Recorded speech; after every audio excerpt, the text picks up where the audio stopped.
Good morning, you strange and wonderful weirdos. I'm John. I'm Stacey. It's Friday, thank God. January 20th. And here's why. Today's strange. All right, so let's start with this first story about how neutron imaging revealed tiny bones inside an 800-year-old pendant. Inside a pendant? A pendant that you wear around your neck. Now, this particular pendant was discovered by archaeologists in Germany back in 2008. And they were thrilled to discover it. It's a mysterious gold-plated pendant from a medieval trash heap. That's where they found it, in the trash. And they suspected that it was a rare storage container for religious artifacts. And the owners, these are things that owners often wore around their necks, but they weren't really sure because it was so old. Now, they spent 500 hours clearing corrosion and grime and just centuries of muck and nastiness off of it. And it's a gilded copper pendant. It has images of Jesus, Mary, and other religious figures on it. It measures 2.4 inches tall by 2.4 inches wide. It's less than half an inch thick, and it has a locking mechanism on it. They dated it to the late 12th century. So when they originally found it, they took a bunch of x-rays to see if they could get a glimpse of maybe what was inside, after they had cleaned it up. Shocking. And the x-rays didn't really work that well. So they finally recently achieved success with what they call neutron tomography. And they were able to create 3D image of everything, the locket and everything inside it. And what it contains are 5 textile packets made of silk and linen held together by a thin thread that contained tiny bone fragments. Now, they have no idea who the bone splinters belong to or whether or not that person was possibly a saint because of the religious iconography on the pendant. So they have no idea. They're not going to attempt to open it because it is very delicate, but they were just really surprised. What kind of bones were they? Well, they said they were just bone fragments, so you couldn't really tell. I guess they were just from somebody's bones. And of course they're going to go to the fact of, well, it could have been a saint. It may have been. Could have been. Whatever, a queen's femur or something. I mean, but... it could also be the ground up bones of some cheating old bastard that it was in the trash. Yeah, I mean, why would you do that to a religious relic, right? The good lady Molly at the end of the street on the left, because she lives on the house on the left. That's true. But she could have totally just ground it up and being like, that cheating old bastard, I'm going to keep him right here. So he hears me all the time as I'm kissing on these boys down in Main Street. Could have been a spell. Could have been a spell. Could have been a spell. Why wouldn't it have been a spell? Right. And then when the spell was done, they just tossed it. Good time for spells. Right around some, Black Death and... People tend to go to magic way when all their loved ones die. That's right. Now, they do claim that usually relic packages contain some sort of strip of parchment indicating the name of the saint, and they couldn't tell if there was something like that in there. But, that doesn't necessarily mean there isn't one in there. Maybe they can employ a mouse to read it. I don't know. They're not going to. Yeah, they're not going to open it. I mean, we're not talking like a Flavor Flav pendant. It's little. No, it's like 2 inches by 2. Yeah, it's tiny. It's not like Yeah, it's not like the big $sign or whatever. Hear ye, 911 is not created yet. But yeah. So really strange, and it's odd where they found it, but it's cool they got to see what was in it. It's really cool, actually. I mean. Yes. Exactly what you want to find. I mean, and honestly, they look through trash, in the ditches and whatnot, and those things are always great to look through and see how people lived. They don't usually find pendants, though. No, that's why they were so excited, I think. That's definitely not something you normally find, in the trash. Interested to see what, where the bones came from, if we can figure that out. We're talking about people that get interested when they find poo and stuff, Very interesting. Yeah, so, finding some jewelry is a real bonus. Yeah, man. Poo makes their day. All right, let's move on to this next story. And this is about a Texas state senator who had an interesting bill that he proposed. He calls for food made from aborted fetuses to be labeled.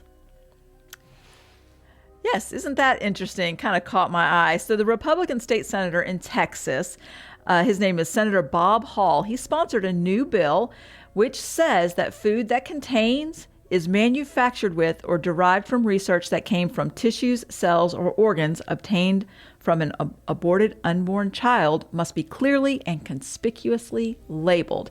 Now, people are really scratching their heads over this, and they're making it seem like he is just being very odd because there aren't foods that contain that. Now, in this article, it has a quote from him saying that he claims that unfortunately many Texans are unknowingly consuming products that either contain human fetal parts or were developed using human fetal parts, and that possibly they wouldn't want to do that. Now, the Food and Drug Administration said that such foods are prohibited for being sold and that such a product made for animal or human consumption doesn't exist. So a little bit to unpack there. First of all, I think it's all about the wording. Now, the articles that you see on this are just talking about how he said that he wants it labeled if there's stuff in the food. But the bill is actually for food, medicine, and cosmetics. And one of the stipulations is if human cells, stem cells, fetus cells, are used in the research that develops any of the food or products that go in the food, that has to be labeled. Now, that is something that happens, but of course they're not looking at that. And by the way, the rest of it, I mean, obviously you can tell because it would say made in Hollywood. We all know where they eat that. Right. I thought it was funny that the FDA was like, those things don't exist and they're prohibited from being sold, by the way. I don't know why they would be prohibited if they don't. Yeah, we're not going to get on any kind of political kick. But no, I don't want the stem cell stuff to be prohibited because that's how we're going to live forever, right? Right. Well, wasn't that what we were sticking up the mouse's butt to? It is, but now he doesn't say he wants it to be prohibited. He just wants it to be labeled. If for some reason this product has something in it that was researched that way, he just wants it to say it on the package so people can make an informed choice on whether or not they want to choose to use that, which I think is fine. Now, this is not unprecedented. There's actually an article. Baby flakes. There's actually an article that I found from 2012 where a senator in Oklahoma proposed the same thing in 2012. And he wanted just to no, there was no labeling. He just didn't want it. That, of course, didn't go anywhere. It didn't even go for a vote. And in that article, it does talk about how there are companies that doing like artificial flavoring testing. They use human embryonic kidney cells it's supposedly a very well-known thing. They have stem cells that they can clone that were harvested back in the 70s, and they just clone them over and over and use them for testing. I mean, why? It looks like they could use something else. I know. I don't know why. Where do you make that jump? I have no idea. That almost seems like you're covering for other uses. That's what you would think. But it's a very interesting bill. I'll be interested to see if it goes anywhere, considering all the, like you said, political stuff around. I've always all been that right very now. perplexed with all of the makeup type stuff because it seems like there's a lot of punishment and bad things that happen in like testing makeup, right? Right. Manufacturing makeup. It's very strange. Mm-hmm. It doesn't seem like you should have to do things to monkeys and whatnot. No. But they look fabulous sometimes. I'm just kidding. I don't know why they test it like that. I don't think they look fabulous. I don't think you need. I'm scarred for life from that one gift that everybody sends with a stupid little spider monkey with the makeup on. With the eyelashes and the big lips. I hate it because I hate those. Listen, I'm a monkey guy.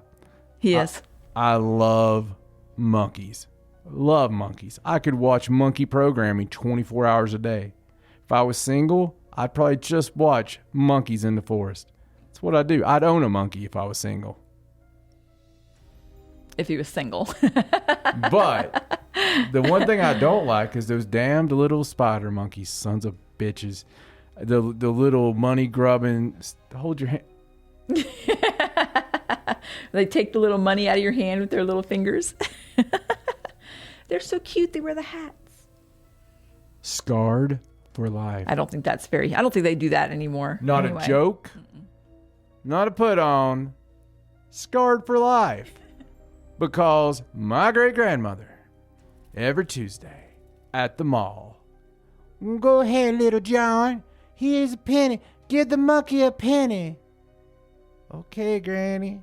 And the monkey eye level with me. He remembered me. Every time. He could just smell the fear. And there was just something about him and his tip of his hat and his little grimy little freaking monkey fingers. I'm going to get you one of those little wind-up monkeys that does like the... I had one of those too, Stacey, and I was terrified of it. My grandmother had one at her house, and it poured milk. I loved it. I used to watch it every night. It kind of scared me a little. It was kind of creepy, but it just had a jug of milk and pour the milk, drink the milk, pour the milk, drink the milk. It was very weird. See, I told you about my thing that had milk, and I loved it. It was my most beloved toy as a child. This was not real milk. It was painted wood. And you made fun of me. That's because it was a cow that did real milk, and you drank it. It was like weird. It was the most awesome thing ever. You milked the toy cow. It was Milky the cow. The milk. It was Milky the cow. Most awesome toy ever. You didn't play with it, Yankee. Milky the cow was fantastic. Okay. I'm just going to, if you got joy out of it as a child. I would have joy out of it now. We're not getting one. All right. Anyway, so strange story. If you happen to see it, don't worry. You're probably not eating stem cells or baby cells. Just move on. All right. So let's move on to a story from California. This is from Shingle Springs area in California. Oh, God. There was a video of a possible coyote-wolf hybrid that was spotted in the area. Now, what appears to be, they say, a hybrid coyote and wolf, or what they're calling a coy-wolf. I knew it. Isn't that a terrible name? I'd call it a wolf-ote. I think I like wolf-ote much better, don't you? No. Do you not? Okay, anyway. I'm afraid wolf-ote, you would still have children go outside. Like, they would, Mommy, I want to go see the wolf-ote. Come on, I want to see the wolf-ote. Well, the coy wolf, because the way the coyote's spelled, it looks like coy wolf, and I don't like the word. Anyway, it's images that showed the animal wandering about a mobile home park, and the gentleman they spoke to saw it. He said he's 5'8", and it was up to his stomach. It was so big, and it wasn't anything so it's not like particularly big. for a coyote. It's big. Coyotes are normally very tiny. I was talking about them. I know. I'm just playing. There are two that have been seen on the trails in the area. Holy crap, the coyote was 5'8"?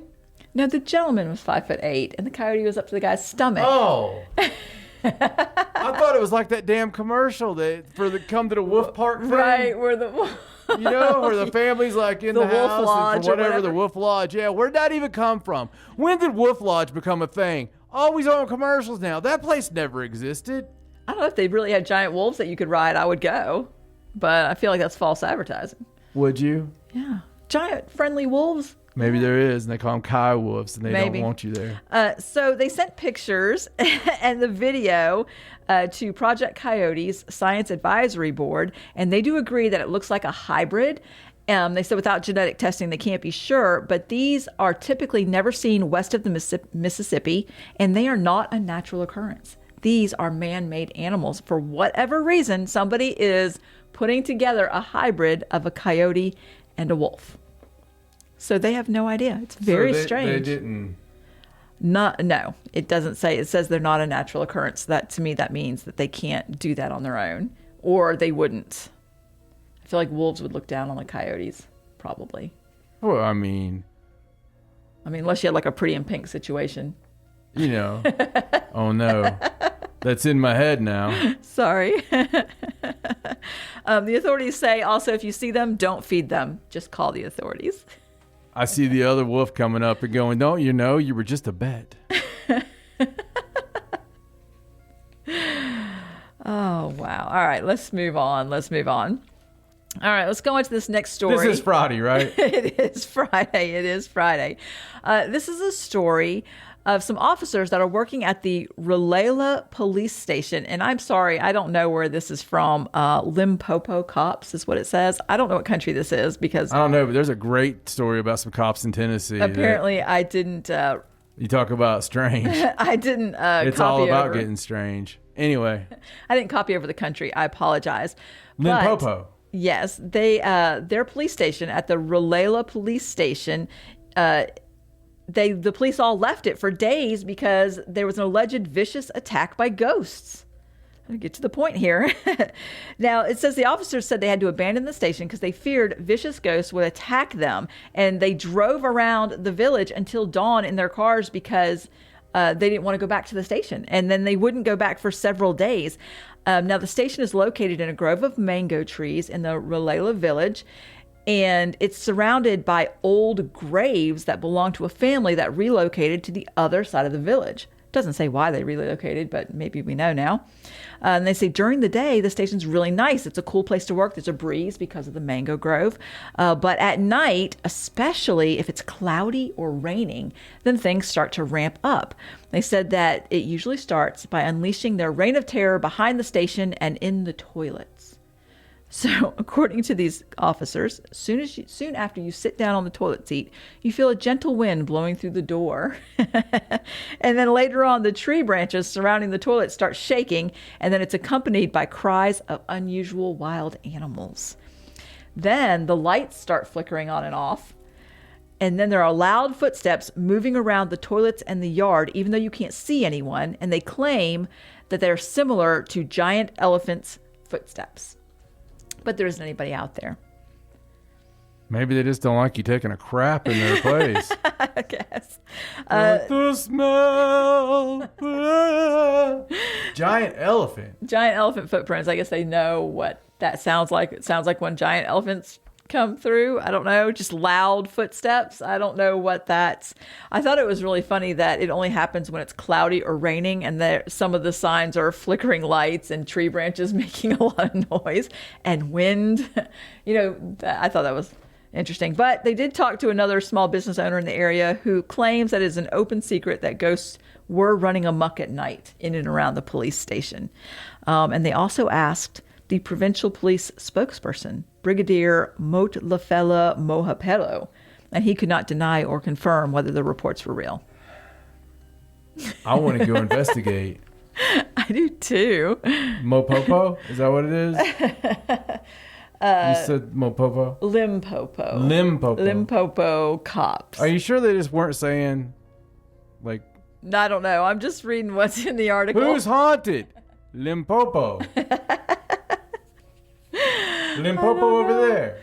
But I mean, it must have been pretty severe and out of the ordinary for them to actually leave the station and refuse to go back. All of them.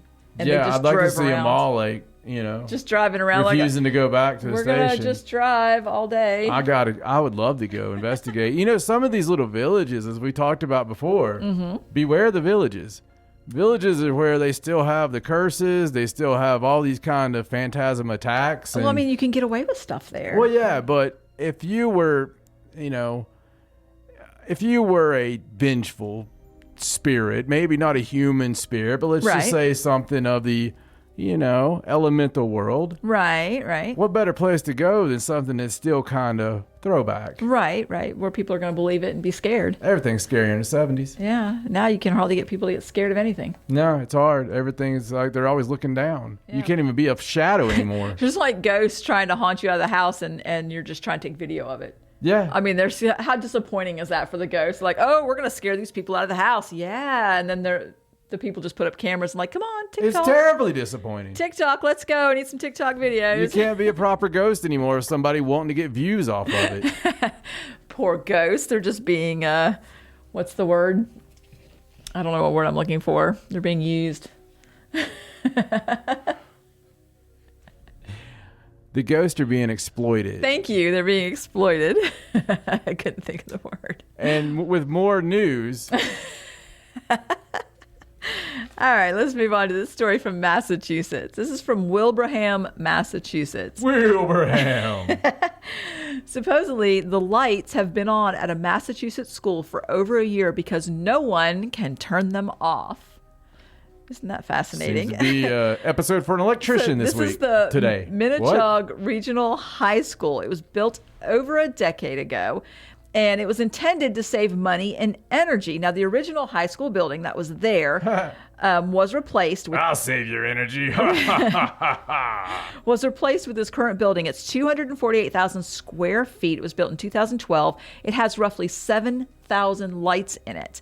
And one of the cost-saving measures that the school board insisted on having was a green lighting system, which was run on software that was installed by a company.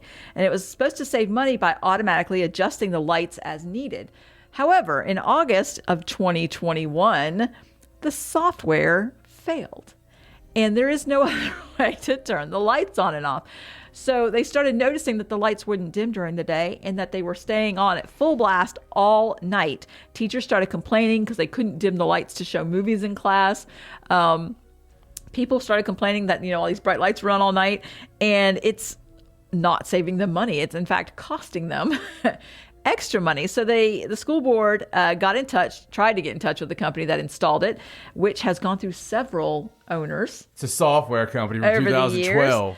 And eventually, Good luck, pal. They got a hold of Reflex Lighting Group, who I guess owns that company now. Flex. They came in and said they could replace the entire system for $1.2 million, which the school board said no. It's a bargain in Massachusetts. So now I guess they're going to try and get some parts in. There's been this has been going on for a year and a half. They're finally getting parts from China. There was some kind of distribution issue, from China. You don't say? To sort of patchwork the system and hopefully get it and install, which I don't know why they didn't the first time. They said they would definitely install an override switch. They could turn the lights off. Teachers have resorted to unscrewing light bulbs, and they've been switching certain breakers off that weren't part of vital systems to get the floodlights outside off, so they can at least get the outside lights off. In other news, they're going to remove the asbestos next. Most of the inside lights just have stayed on for a year and a half, and taxpayers are like, hey. The lead paint will be taken out of the bathroom walls in 2024. I just think that's fun.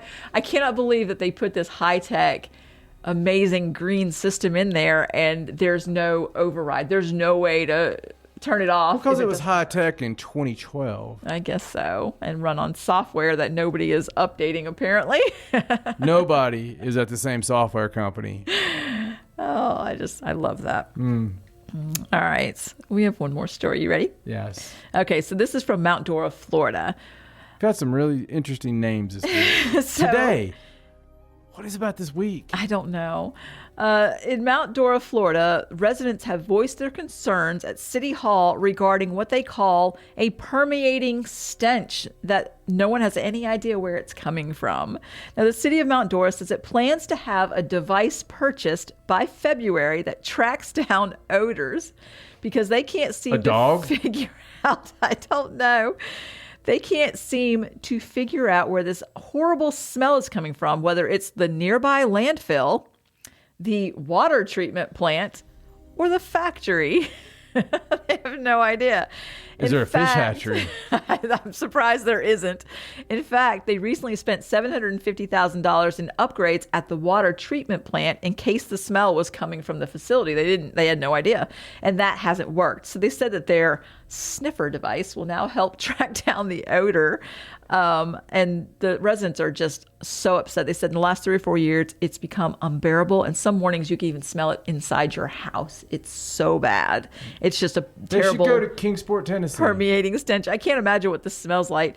I saw one of those interviews. They were like, Did you? It's terrible.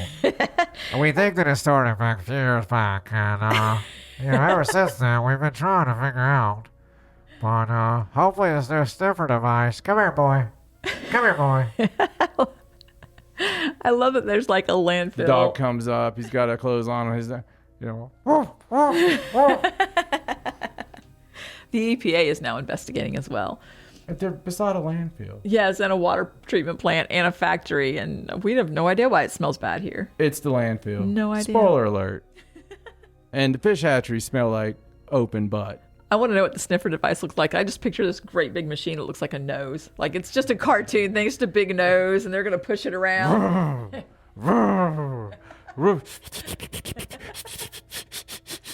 Yeah, be great. There you go. Until it gets stopped up. That's right. It gets a cold. Well, hope you've had the week we've had. Because it's been absolutely the embodiment the embodiment of why today is strange.